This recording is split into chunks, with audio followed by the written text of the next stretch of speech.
In the vast tapestry of human mythology, certain figures emerge like stellar constellations. They are primordial, powerful, and fundamental to the stories their cultures tell. For the ancient Celts of Ireland, one such figure is Danu. She is often considered the most ancient of their deities, a divine ancestor from whom all others spring. Think of her not just as a character in a story, but as a foundational principle, a universal mother.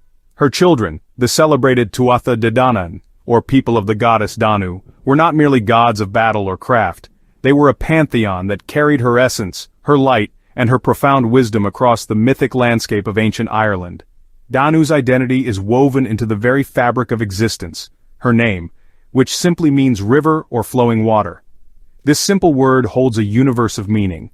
Water is the solvent of life, the medium in which the first stirrings of biology occurred on our planet. For the Celts, this connection was profound. Danu represents that life-giving flow, the cosmic river from which all potential emerges. She is the source, the beginning point in the grand cyclical narrative of creation, growth, and renewal. Her name itself is a declaration of her fundamental role as the wellspring of all things. Her nature is beautifully dual, a reflection of the universe's own complexities. On one hand, she is the ultimate nurturing mother, a figure of immense compassion and boundless generosity. She is the fertile earth that sustains life, the gentle rain that coaxes seeds to sprout, and the unwavering protector of her children. Yet, she is also a formidable warrior goddess, a fierce and unyielding force when her people or her principles are threatened. This duality is not a contradiction but a complete picture of creation. The same forces that nurture life can also be powerful and destructive, like a gentle river that can swell into a mighty world-shaping flood. This cosmic mother gave birth to a new era. The story of her union with Bile, a god of light and life often associated with a sacred tree, is a creation myth in itself. From their cosmic pairing came the first and most powerful of their children, the Dagda, the good god. He was a father god, a master of magic and a lord of abundance, but his power was a direct inheritance from his divine parents. This union of Danu, the flowing water of potential, and Bile, the life-giving light, established a lineage of gods who would come to define Irish mythology. They were beings born of cosmic fundamentals, ready to shape a nation's destiny. Danu's presence is not confined to ancient texts, it is etched into the very geography of Ireland. She is the land itself. When you look upon the rolling green hills and fertile plains, you are, in a mythological sense, looking upon her. This idea of a deity embodied by the earth is a powerful one. It connects the people directly to the divine through the ground beneath their feet. The most striking example of this is found in County Kerry, where two rounded hills stand sentinel over the landscape. They are known as Dachich Anan, or the Paps of Anu, a name that directly links these landforms to the goddess, envisioning them as her breasts, the source of nourishment for the land and its people. This connection makes her the ultimate goddess for those who live by the land. For ancient farmers, their entire existence depended on the whims of nature. They needed fertile soil, timely rains, and a stable climate to ensure a successful harvest. Danu was the divine force they turned to for these blessings. She was the embodiment of fertility, the invisible hand that guided the cycles of planting and reaping. Worshipping her was an act of acknowledging the sacredness of the earth and the delicate balance required to sustain life. She represented the profound partnership between humanity and the natural world, a relationship built on respect, ritual, and a shared desire for abundance. Her association with rivers extends this theme of life and nourishment. Rivers like the Danube, the Don, and the Dnieper, all across the ancient Celtic world, are believed to echo her name. In Ireland, she is the spirit of the flowing water that carves through the landscape, bringing life to everything it touches. A river is a perfect symbol for what she represents, a constant moving force that is both life-giving and ever-changing. It provides water for crops, a home for fish, and a pathway for travel. For the Celts, the river was a physical manifestation of Danu's lifeblood, flowing through the land to ensure its health and prosperity. In this way, Danu becomes a goddess of sovereignty. To rule the land, a king had to be metaphorically married to it, a concept that often involved a divine feminine figure representing the territory itself. Danu is that ultimate figure of sovereignty. She is the source of the land's power and legitimacy. A ruler who was just and wise would ensure her favor, and the land would flourish in return. If a king was unjust, the land would become barren, a sign that he had lost the goddess's blessing. She was not just a passive landscape, she was an active, conscious entity who held the key to the nation's destiny. Danu was more than just a distant creator. She was an active guide for her children, the Tuatha Dé Danaan. According to the myths, this tribe of gods did not originate in Ireland. They came from 4 mythical cities in the north: Phalius, Gorius, Murius, and Phineus. It was in these cities that they were taught the highest arts and deepest secrets of the cosmos. Danu was their divine teacher, nurturing their minds and spirits. She prepared them for their destiny, ensuring they were not just powerful, but also wise, skilled, and enlightened.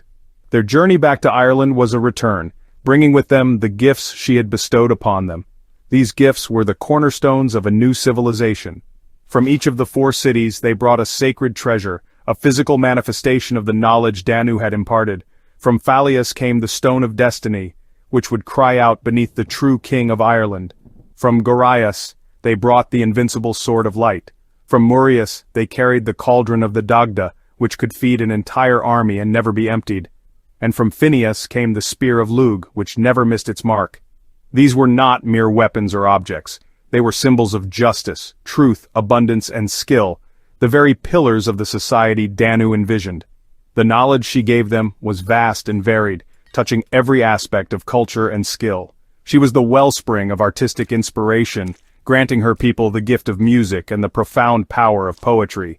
In Celtic culture, a poet was not just an entertainer.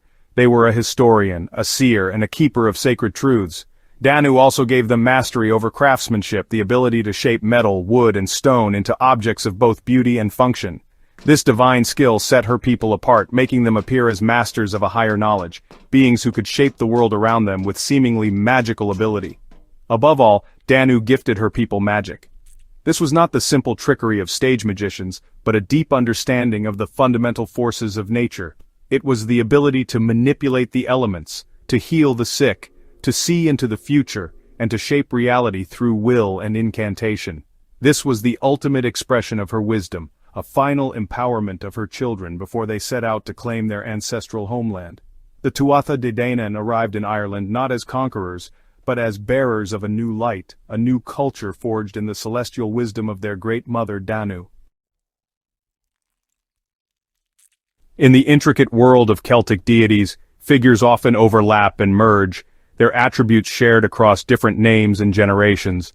Danu is often compared to Bridget, another powerful goddess of poetry, healing, and smithcraft. Some scholars see Bridget as a later incarnation or a more specific aspect of the Great Mother Goddess. It's as if the vast cosmic energy of Danu was focused into the figure of Bridget, a deity more accessible and directly involved with the daily lives of the people. This connection highlights Danu's role as the ancient source from which other powerful feminine divinities draw their power. This idea of multiple aspects is central to the concept of the triple goddess, a common motif in Celtic mythology. Deities often appeared in threes, representing different phases of life or aspects of their power, such as the maiden, the mother, and the crone. While Danu is primarily seen as the mother, her multifaceted nature allows her to encompass this entire cycle. She represents the endless process of birth, life, death, and rebirth. She is the maiden of potential, the mother of creation, and the wise crone who holds all the knowledge of the ages. She is not one thing, but everything, a complete and self-contained divine force. Her influence, though ancient, has never truly faded. It has simply transformed. As Christianity spread through Ireland, many of her attributes were absorbed into the figure of Saint Bridget of Kildare, who, like the goddess Bridget, is a patron of poets, healers, and craftsmen. The sacred wells once dedicated to Danu or Bridget became holy wells associated with the saint. This syncretism allowed the core essence of the goddess, her spirit of healing, creativity, and nurturing, to survive in a new cultural context. The form changed, but the fundamental energy, the flow of the divine feminine, continued. In the end, Danu stands as one of the most significant figures in Irish mythology. She is the beginning of the story, the divine matriarch from whom gods and heroes descend. She is the earth itself, the source of all life and fertility. She is the river of wisdom, bestowing the gifts of art, magic, and culture upon her people. She is a symbol of sovereignty, of nurturing motherhood, and of fierce protective strength. Danu is more than a goddess. She is a cosmic principle, a timeless and enduring source of power, wisdom, and inspiration whose echoes can still be felt in the landscape and legends of Ireland today.